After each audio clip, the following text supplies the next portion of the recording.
This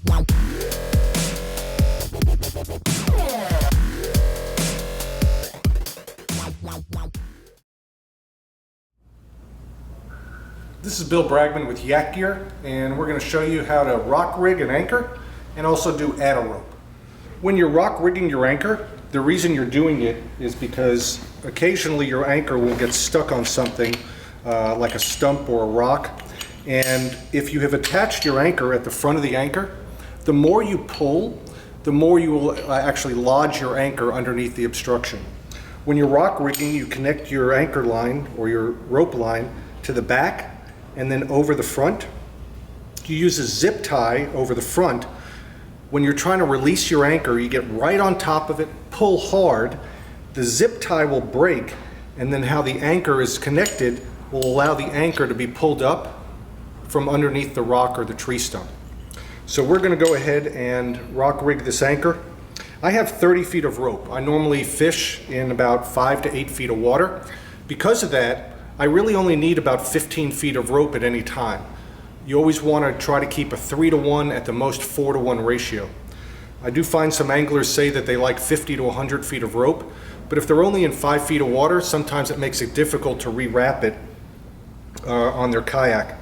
So what I'm going to do is I'm going to take this 30 feet of rope, and the first thing I'm going to do is cut it in half so that I have two 15-foot lengths. I'm going to set one off to the side, and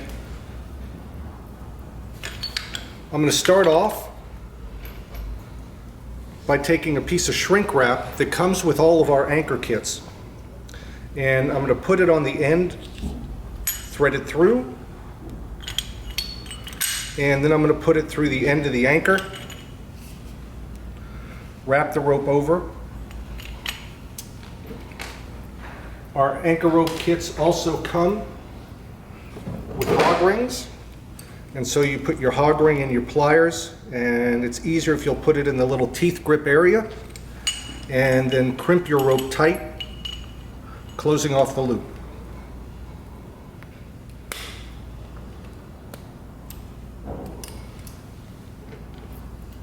And you'll want to use two.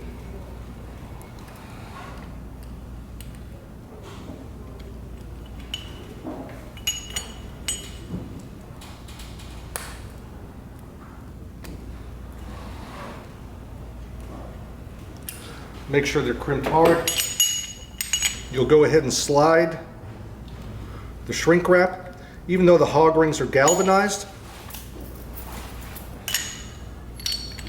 and then you can just heat up your shrink wrap.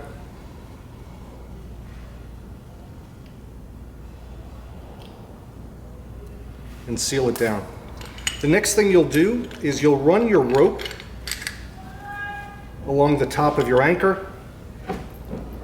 Use the little zip tie that comes in all of our anchor kits.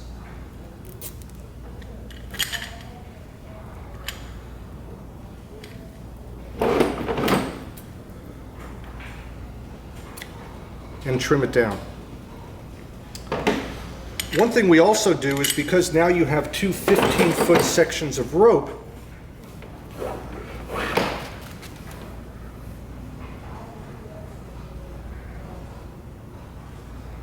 all I do is I make a little loop knot in the end.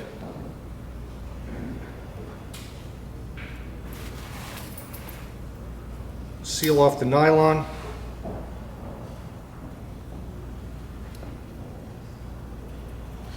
And it does get warm. I'll do the same thing on the other end of the other 15-foot piece of rope.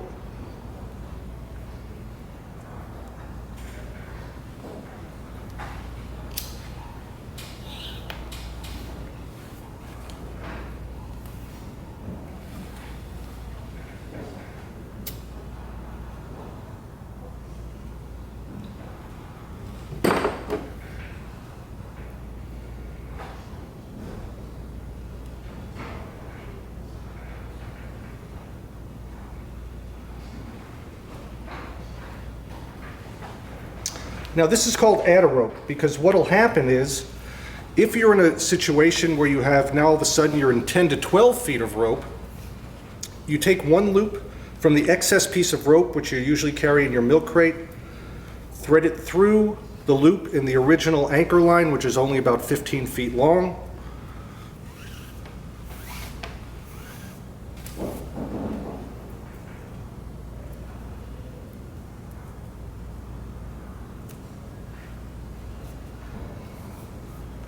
And what you've done is you've added a piece of rope to it. So for those occasions when you need extra long rope, you have up to 30 feet of rope, which could be used up to about 12 feet of depth. In typical aspects, when you're only in about 5 feet of water, you'll just use the original length of rope, which is about 5 feet. If you are going offshore beyond the breakers, most of the time in that scenario, you're going to use a 4-to-1 or 5-to-1 ratio of depth to length of rope. So in about 30 feet, you're going to want to use 100 to 150 feet of rope just to make sure, because the current and the tides are so much stronger offshore, that you have enough anchor rope, and the anchor rope is at enough of an angle that it's not trying to pull out at all times.